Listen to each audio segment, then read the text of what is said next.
Jam on toast! Hey there, welcome to the Jam. I'm Cameron. Today the toast is to A Bug's Life. This was a review for week 40 of #WeAreMovieClub. This week's pick was Charlie's. So the short sell on this one is that an ant screw-up leaves his home to go out and find some circus bugs to come back and fight off grasshoppers that are terrorizing the friggin' colony. Okay? I could not decide on my love it for this one. At first, when I first saw the Mon for his gong, I was like, that's it right there, because most of this is pretty boring. But that was a small thing, and as soon as I saw like the rain come down and you heard the sound effects they brought the atmosphere, it's like a World War II scene. It was amazing. That's definitely it. But a close second, if not a tie, is the bird. The animation of the bird specifically. In the last scene with Hopper, my hate for this one, I know you guys are like, Cam, you're thinking too much, and maybe you're right, but movie requires a suspension of disbelief. If you set the suspension of disbelief for a child, great, it'll probably work. It won't work on everyone. If you set it for an adult, it will probably work on everyone. This got broken so many times. I was willing to accept that the different bugs could talk to each other, but then we have foreign bugs, like either by accident or actually by the pill bugs, a completely different language. They even noted in the movie that bugs have short lifespans, so if we're going off the fly's lifespan as being about 24 hours, then everyone else is going to have somewhat similar. There's no way that Heimlich is actually from Germany, and however he got to wherever this is, because who knows where this actually is. It looks like America, and it's got that Midwest standard no inflection accent for most of the characters. And then the notable funny accents are the ones that come from other places. It doesn't make sense. And if that wasn't enough, the movie can't seem to decide if the characters are people being portrayed as insects, or if these are insects and we're supposed to be making a statement about the ecosystem of their lives. I'd be fine in either direction, just don't pull me both ways. The MVP for this is Flick, our main character, voiced by none other than Dave Foley. I know him really well from News Radio, but he was also, let's go on to the categories. Aesthetics. Look, I begrudgingly give this its due. It has very good animation.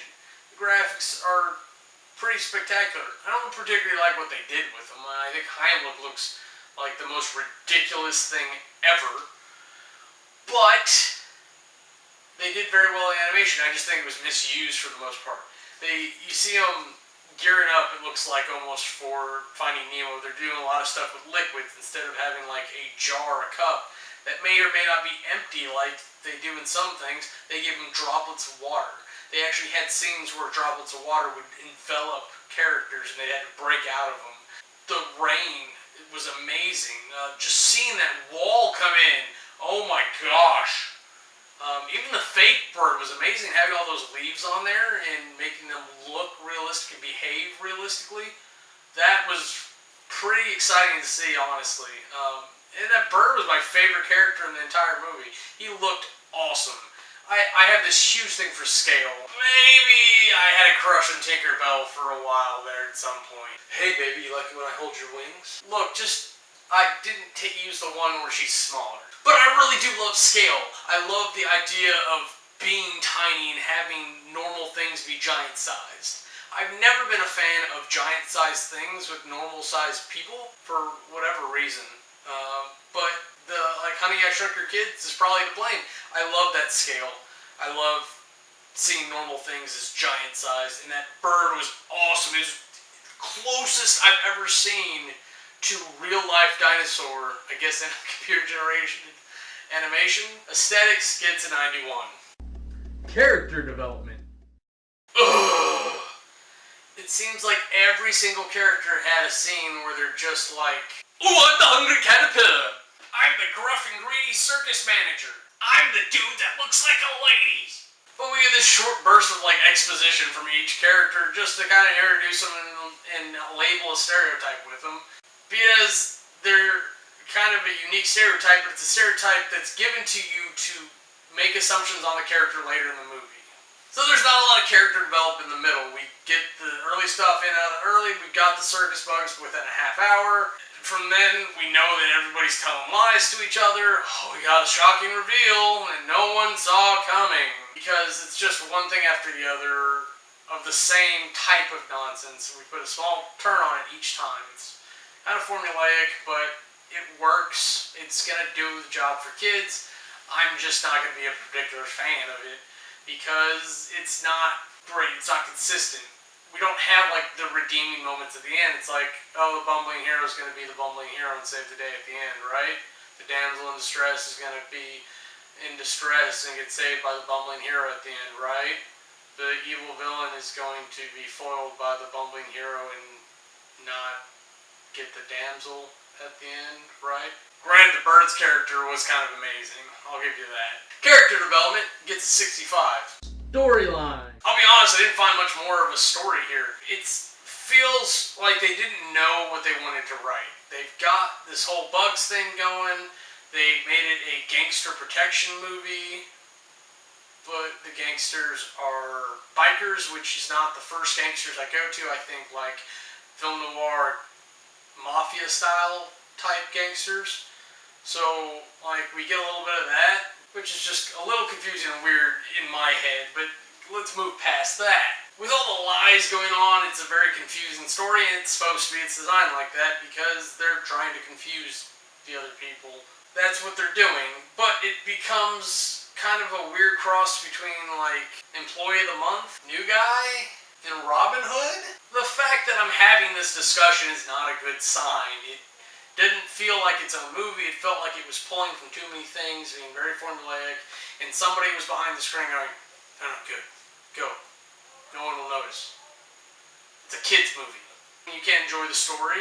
It's got, again, very formulaic plot points of the hero going off, getting what he thinks is this great power, these tough bugs, coming back to save the day, but oh, there's a calamity, oh, we have to get past it, and we have a final face-off in battle, and yes, that is how you write your high school story and then give it to these excellent animators to make a movie. Storyline gets a 70. Compulsion.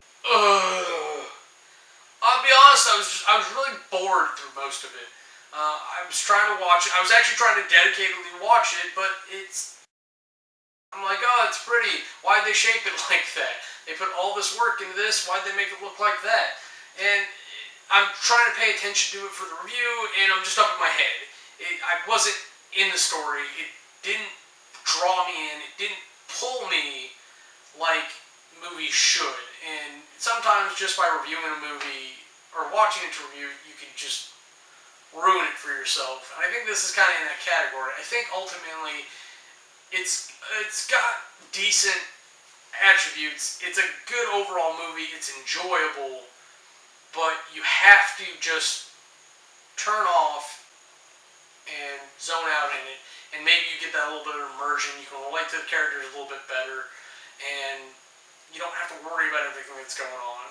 You can just be happy that the Grasshoppers left this season. Compulsion gets a 60. Now, if you total all that up, you get an average of 71.5. For my wrap-up review, I've got to say, if you haven't seen this, watch it. It'll be a good time. Either you'll enjoy it, or you'll get to see some cool stuff happen on screen, and you'll get to say, hey, I watched A Bug's Life. I watched one more Pixar movie. I watched a great animated thing. Even if you turn the sound off and just watch the animation, it is worth it. It's worth it to give credit to the people who made this movie, along with all the other works they've done. Ultimately, I think it's one everyone should have seen. But once again, this was a review for #We Are Movie Club. This week's pick was Charlie. He likes these sort of things a hell of a lot better than I do, so go watch his review. And check out our channel to do it. Next week is going to be me, and I'm going back to Red vs. Blue Season 8. We're crossing the halfway mark of this saga, and it's going to just ramp up. out, just trying to get you excited about this, but this is where I think we really start getting into mocap. This is where Monty Oum comes in, and I think 9 and 10 will blow you away, but 8 is where we get our first real tastes. And I'm going to have to go find out probably as soon as I get done with this stuff, because I'm super excited to watch it again. But that's it for me. I'm Cameron. If you don't like me, bite me. If you want to see anything else we're up to, go ahead and click the annotations and they'll take you to our other channels.